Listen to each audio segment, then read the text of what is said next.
Actualité internationale sur Kivu Morning Post à la une. Le vice-premier ministre de l'Intérieur, Shabani Luko Obiango Jackman, a reçu la représentante spéciale adjointe de l'ONU en RDC, Viviane Van de Peer, ce jeudi mai le 14 à Kinshasa. Les deux responsables ont discuté du soutien de l'ONU au respect du cessez-le-feu prévu par les accords de Washington et de Doha. Ils ont aussi évoqué la possible réouverture de l'aéroport de Goma pour faciliter l'aide humanitaire aux déplacés. J'ai échangé avec son Excellence le ministre sur la situation sécuritaire dans l'est du pays. Situation pas facile. Il y a un cessez-le-feu sur le papier, mais maintenant c'est important que la situation réelle, conforme à les promesses faites à Goma, et la MONUSCO est là pour soutenir le gouvernement, pour soutenir le processus. Nous avons aussi échangé sur la situation de la police, l'état de réforme, et encore la MONUSCO a offert son soutien. La MONUSCO protège les camps de déplacés à Ituri, beaucoup de camps de déplacés. La situation dans les territoires où se trouve le combat, c'est plus difficile pour nous parce que ce n'est pas facile de bouger.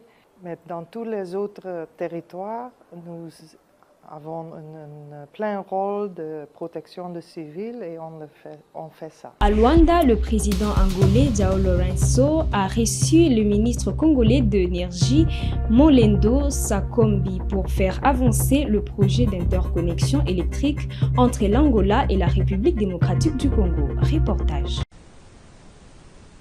A cooperação entre Angola e a República Democrática do Congo ganha novo impulso com projetos estruturantes no domínio da energia. A informação foi avançada após uma audiência concedida pelo Presidente da República, João Lourenço, a uma delegação congolesa encabeçada por Molendo Sakombi, Ministro dos Recursos Hídricos e da Eletricidade da RDC. Durante o encontro, a discussão girou em torno da implementação de grandes infraestruturas energéticas, com destaque para a construção de uma linha de transporte de energia, considerada uma das maiores de África. O projeto deverá ligar-se Malange à localidade de Fungurume, passando por Dilolo, numa extensão de cerca de 1.450 quilómetros. Ces échanges d'énergie, évidemment, vont... Esta energia poderá, de facto, ajudar as nossas empresas, poderão ajudar as nossas populações para que possam, de facto, beneficiar deste bem que Angola já tem. Temos duas linhas em perspectivas. Uma é esta mais extensa, que partirá de Malange, mas a outra partirá do Soio para até Inga. As autoridades congolesas sublinharam que a procura crescente de energia no país, impulsionada pelo aumento populacional e pelo desenvolvimento industrial, exige soluções imediatas enquanto o grande projeto hidroelétrico do Inga não estiver a operar em pleno. Pour le moment, comme vous le savez, nous avons une forte démographie. Nous sommes à peu près à 100 Estamos interessados porque temos uma população extensa, densa, há mais de 100 milhões de habitantes. Por isso, a necessidade em termos de energia elétrica é crescente. Realmente temos Inga, que é um grande projeto energético a nível regional, mas este projeto ainda não está no seu funcionamento pleno. Por isso que a República Democrática do Congo conta com parceria com outros países da região, principalmente Angola, para diversificar o seu fornecimento de energia. Por isso, nós pensamos, enquanto este projeto ainda não está definitivamente funcional, temos que poder adquirir energia a um país irmão para podermos, de facto, fornecer às nossas populações, às nossas empresas, e isso poderá, de facto, alavancar a economia, não somente dos nossos países, mas de toda a região, tratando-se de uma linha interregional. É verdade, é um custo elevado, não posso aqui ainda avançar o curso fixo, mas poderá elevar-se a mais de centenas de milhões de dólares. As partes deverão agora avançar para a conclusão dos estudos técnicos e financeiros, com a previsão de conclusão da primeira linha entre Soio e Inga dentro de 18 meses. Numa segunda audiência, o chefe de Estado angolano recebeu Sumbu Sita Mambo, alto representante do presidente da República Democrática do Congo, Félix Tshisekedi, para o monitoramento do roteiro do Luanda e das organizações económicas regionais. O governante congolês deixou o Palácio Presidencial da Cidade Alta sem prestar declarações à imprensa, mas vaticina-se que os esforços de Angola para a pacificação definitiva da República Democrática do Congo estiveram no centro da conversa.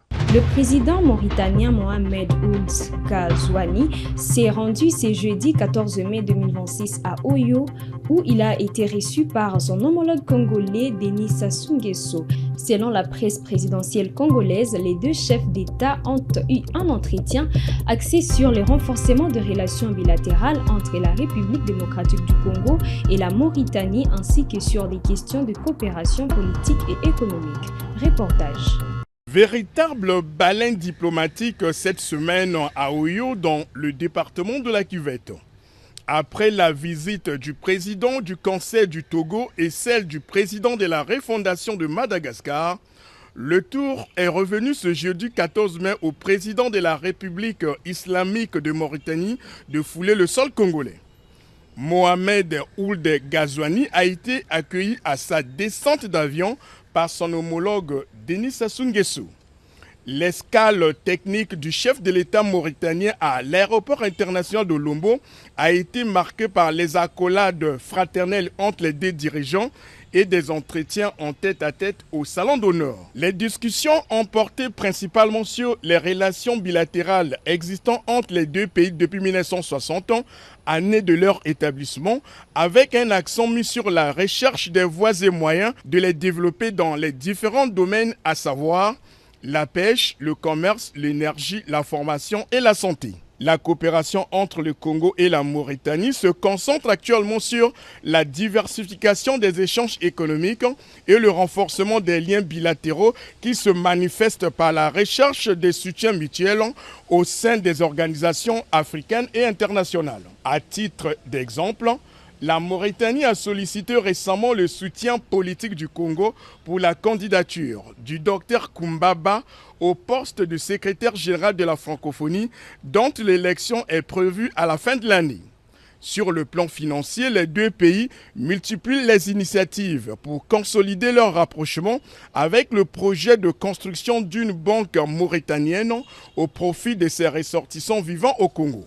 Les questions régionales ont dominé cette rencontre qui a duré plus d'une heure. La dernière visite du président Mohamed Ould Ghazouani au Congo remonte en avril 2021. Au terme de ces entretiens fructueux qui ont renforcé les liens d'amitié et de coopération entre les deux pays, le président mauritanien a repris l'avion pour regagner son pays.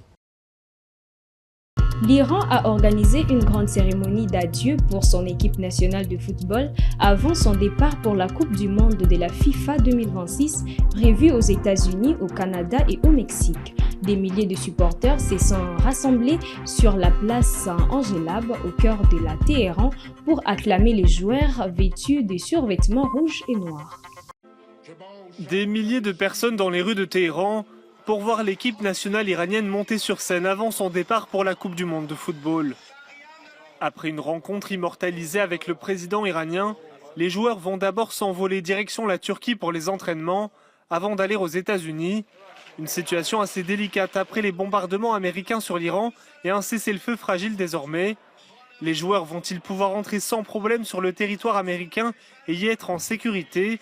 La semaine dernière, la Fédération iranienne de football a adressé une liste d'exigences à la FIFA.